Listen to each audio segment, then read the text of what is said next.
Good morning everyone, কেমন আছো সকলে? আশা করছি সকলে তোমরা ভীষণই ভালো আছো। আমরাও কিন্তু বেশ ভালোই আছি। এখন ঘড়িতে প্রায় বাজে সকাল 7:30, আর এখন থেকে তোমাদের সবাইকে সাথে নিয়ে আজকে ব্লগটা শুরু করলাম। আশা করছি তোমাদের আজকের এই ব্লগটা দেখতে ভীষণই ভালো লাগবে।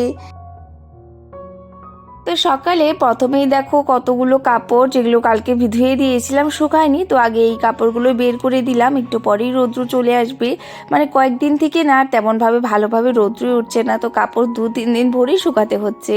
তো সেই কারণে কিন্তু সকাল সকালই সমস্ত কাপড় বের করে দিয়েছি যাতে সকাল থেকেই শুকাতে থাকে, তো দুপুর পর্যন্ত হয়তো আজকে শুকিয়ে যাবে। তো এইদিকে দেখো আমি চলে আসলাম তারপর ঘরে। এইদিকে এখন এই যে ঘরগুলো মুছে নেব। সকাল সকালে তো জানো আমি ঘরটা মুছে নিয়ে আজকে সকালে উঠেছি, মানে প্রায় 6:30 বেজে গেছিলো। উঠে তারপর কিছু কাজ থাকে ঘরে করে তারপর স্নান করে নিয়েছি।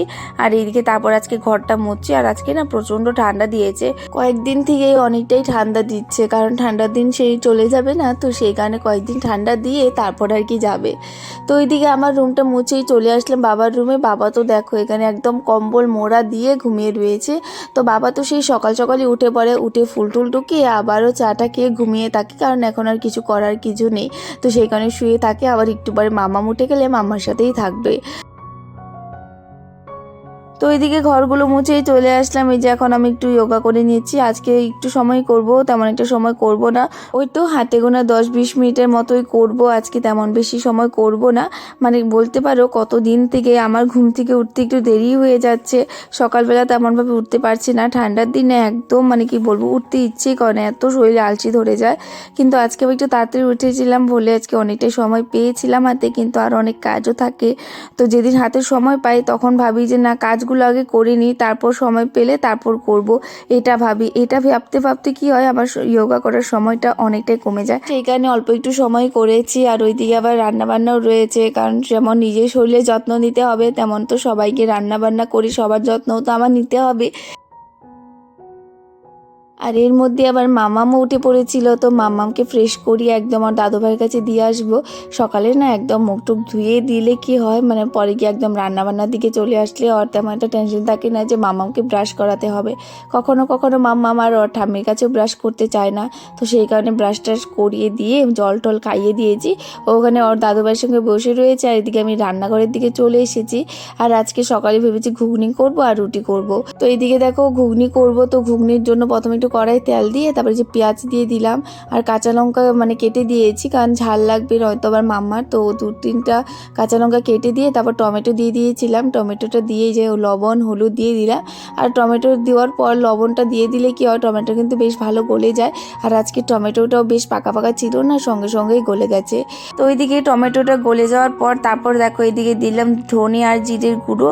তো এই জিরে আর ধনের গুঁড়োটা অনেক দিন হয়েছে মা করে এনে রেখেছিল, এখনও রয়েছে, কারণ তেমনভাবে আমরা ইউজ করি না দুপুরে রান্নার জন্য, তো তখন বেটে নিই। আর এমনি সকালে কিছু রান্না করলে তখনই দেওয়া হয় বলে অনেক দিন হয়ে গেল এখনও রয়েছে। দেখতে একটু একটু রাজমার মতো, কিন্তু এটার নাম আমি কিন্তু জানি না, কেউ যদি জানো তাহলে কমেন্ট করে বলো। এই ঘুগনি মানে ঘুগনি খাওয়ার জন্য বদ্দি পাঠিয়েছিল, তো ওই যে গুয়াহাটি গিয়েছিলাম তখনই বদ্দি দিয়ে দিয়েছিল 2 প্যাকেট। তো একদিন খেয়েছি, আরও আজকে আরও একদিন খাওয়া যাবে আর কি। তো এইদিকে ঘুগনিটা হচ্ছে, আর এইদিকে এখন আমি আটাটা মেখে নেবো। ওইদিকে বর্মশা উঠে পড়েছে, তো তাড়াতাড়ি করে তার জন্য আমি এখন আটাটা মেখে নিচ্ছি। আটাটা মেখে একটু পর আর কি রুটিটা করব। যখন ও স্নান টান করে ঘরে আসবে তখনই আর কি রুটিটা বানানো শুরু করি। আর রুটিটা না গরম গরমই বানিয়ে দিই। রুটি আমার জানি না কেন রুটি তেমন একটা ভালো বানাতে পারি না, অনেক দিন থেকে মানে বানাচ্ছি, কিন্তু সত্যি কথা বলতে আমার রুটি সবগুলো ফুলে না, কয়েকটা কপাল ভালো থাকলে আর কি ফুলে যায়, নয়তো মানে ফুলতেই চায় না। আর আজকে ভেবেছি পরোটা করে দেবো। তো এই যে দেখো এখানে পরোটা সার্চ করে নিলাম। আর বরের নাকি বেশি করে তেল দিয়ে পরোটা খেতে ভালো লাগে, আমি আবার সত্যি কথা বলতে বেশি করে তেল দিই না, অল্প একটু তেল দিয়ে ভালো করে ভেজে দিই। আর ওইদিকে তো বরমশাই ঘুগনি দেখেই আর মাথা গরম হয়ে রয়েছে, বলছে আমার আজকে আর ঘুগনি খাওয়ার ইচ্ছে করছে না। মানে আরেকদিনও বানিয়েছিলাম তখনও বলেছিল, কিন্তু আমি বুঝতে পারিনি, কিন্তু আজকে বলছে যে এই মানে যে ভুট্টা আর কি দিয়েছে সেটা দিয়ে আর কি ওর মানে টেস্টটা আর কি তেমন একটা ভালো লাগে না। তো সেই কারণে আর কি মানে মনটা একটু খারাপ হয়ে গেল যে শখ করে বানিয়েছি, ওর জন্যই তো আরও বেশি ভালো করে বানাই। কিন্তু ওই যে দেখো বলছে যে আমার খাওয়ার ইচ্ছেই করছে না। তো বললো যে ঠিক আছে তাহলে দাও, শখ করে বানিয়েছো, দুটো খাইনি, একটা খেয়ে গেছে। তো ওইদিকে দেখো ওকে খাইয়ে দাইয়ে পাঠিয়ে আমিও রুটিগুলো বানিয়ে নিয়েছি। আর মাম্মাম তো আজকে ওর দাদু ভাইয়ের সাথেই খাচ্ছে, তো আমার আর টেনশন নেই আর কি সকালের জন্য যে মাম্মামকেও খাওয়াতে হবে। তো এদিকে আমি আর দেরি করে নিই, আমি ভেবেছি একটু পরে খাবো, প্রথমে তো আগে বিছানাটা ঠিক করে নিই, উলট পালট হয়ে রয়েছে। আর বিছানাটা যতক্ষণ পরিষ্কার না করি আমার একদমই ভালো লাগে না। তো সেই কারণে যে দেখো তাড়াতাড়ি করে বিছানার চাদরটা আজকে উঠিয়ে নেবো ভেবেছি। তো ওই যে বিছানার তো আগে তো বালিশের কাভারগুলো খুলে নিয়েছি, সবগুলো বালিশেরই কাভার খুলে নিয়েছি। আর এইদিকে এখন বিছানার চাদরটা উঠিয়ে নতুন এই যে চাদরটা পেতে দিচ্ছি। আর এখন ঠান্ডার দিন না, তো সেই কারণে একদম যে পাতলা বেডশিটগুলো থাকে না সেই সব বেডশিটগুলো আমি কয়েকদিন থেকে পাতি, সুতিরগুলো আর পাতি না, কারণ সুতিরগুলো গরমের দিনের জন্য ভীষণ ভালো। আর এইসব বিছানার বেড কাভারগুলো না ঠান্ডার দিনের জন্য অনেকটাই ভালো, খুব গরমও দেয়। আর কি হয় মানে ধুয়ে দিলেও তেমন একটা সময় লাগে না শুকিয়ে যেতে। তো এইদিকে সেই কারণে এই যে এটাই পেতে দিলাম। আর এইটা চাদরটা বেশ ভালোই লাগে কিন্তু পাতলে।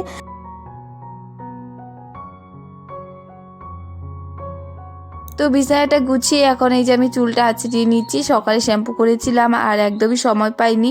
তো এখন ভাবলাম মানে চুলটা আঁচড়িয়ে নিই। চুলটা দেখি অনেকখানি শুকিয়ে গেছে, আর চুলটা না যখন শুকিয়ে যায় তো তখন দেখি অনেকটা জট বেঁধে যায়। তো সেই কারণে আমি সবসময় চেষ্টা করি যে একটু ভেজা চুলেই চুলটা আঁচড়িয়ে রাখার, কিন্তু আজকে দেখি অনেকটা জট বেঁধে গেছিলো। যাই হোক ওইভাবেই চুলটা আঁচড়িয়ে নিলাম। তো এখন সিঁদুরটা দিয়ে টিপ ফোঁটাটা দিয়ে তারপর যাবো খেতে। আমারও না অনেক জোরে খিদে পেয়ে গেছে, সকালে যা তেমন কিছু খাই না, শুধু ওই যে জল খেয়েছিলাম, তো সেই কারণে আর কি খিদে পেয়ে গেছে। তো তাড়াতাড়ি করে খেয়ে নিলাম, খেয়ে আবার ওই যে রান্নাঘরের দিকে চলে আসলাম। আর এইদিকে দেখো মা সমস্ত সবজি টবজি কিন্তু এর মধ্যে কেটে নিয়েছে। তো আমি খেয়ে দিয়ে তারপরে যে মামাকে একটু নিয়ে বসেছিলাম পড়াতে, তো সেই কারণে আর ভিডিও শ্যুট করিনি তখন। তো এইদিকে এসে এখন আমি রান্নাটা বসিয়ে দিলাম, ওইদিকে মা সমস্ত সবজি কেটেও রেখে দিয়েছে। তো এইদিকে তো ডালটা প্রথমে সোমবার দিয়ে দিলাম, ডালটা সিটি করা রয়েছিল। তো এইদিকে ডালটা আগে সোমবার দিয়ে তারপরে যে নামিয়ে নিলাম। আর আজকে ডাল না অনেকখানি হয়ে গেছে, মাছের ঝোলও রান্না করব। তো ওই যে মাছটাও বাবা বাজার থেকে নিয়ে চলে এসেছে, মাছটা আজকে বেগুন আর আলু দিয়ে করব। তো এই যে বড় বড় মাছ মানে বড় বড় সাইজের আর কি মাছগুলো, সমস্ত মাছ ভেজে নিলাম। তো আমার রান্নাটা আগে করে নিয়েছি, আর পরে শুধু বড়া করব, তো সেখানে ডালটা আগে রান্না করে নিলাম। আর এদিকে মাছের অনেকখানি তেলও এনেছিল, তো সেটা ভাজা করে নিলাম। তো ভাজাটা নামিয়ে তারপরে এই যে দেখো মাছের ঝোলটাও কিন্তু বসিয়ে দিয়েছি। মাছের ঝোলটা হয়ে যাওয়ার পর তো গ্যাসটা ভালো করে মুছে তারপরে যে এখন বড়া করব, বড়া করে তারপরে ভাতটা খেয়ে নেব। ওইদিকে মাম্মামকেও খাওয়াতে হবে, আজকে একটু দেরি হয়ে গেছে। তো চলো এখন বড়াগুলো ভেজে নিই। তো দুপুরে রান্নাবান্না সেরে তারপর আর ভিডিওটা কন্টিনিউ করিনি, এখন রাত অনেকটাই হয়ে গেছে। এখন এই যে দেখো বরমশাই বাজার থেকেও চলে এসেছে, আর আসার সময় আজকে অনেক কিছু এনেছে, তো সেটা আর কি রেখে দিলাম ডিব্বাতে ঢুকিয়ে। তো চলো আজকে ব্লগটাও আমি এখানে এন্ড করলাম। তোমাদের আজকের এই ব্লগটা কেমন লেগেছে কমেন্ট করে বলো। আজকের জন্য টাটা, রাধে।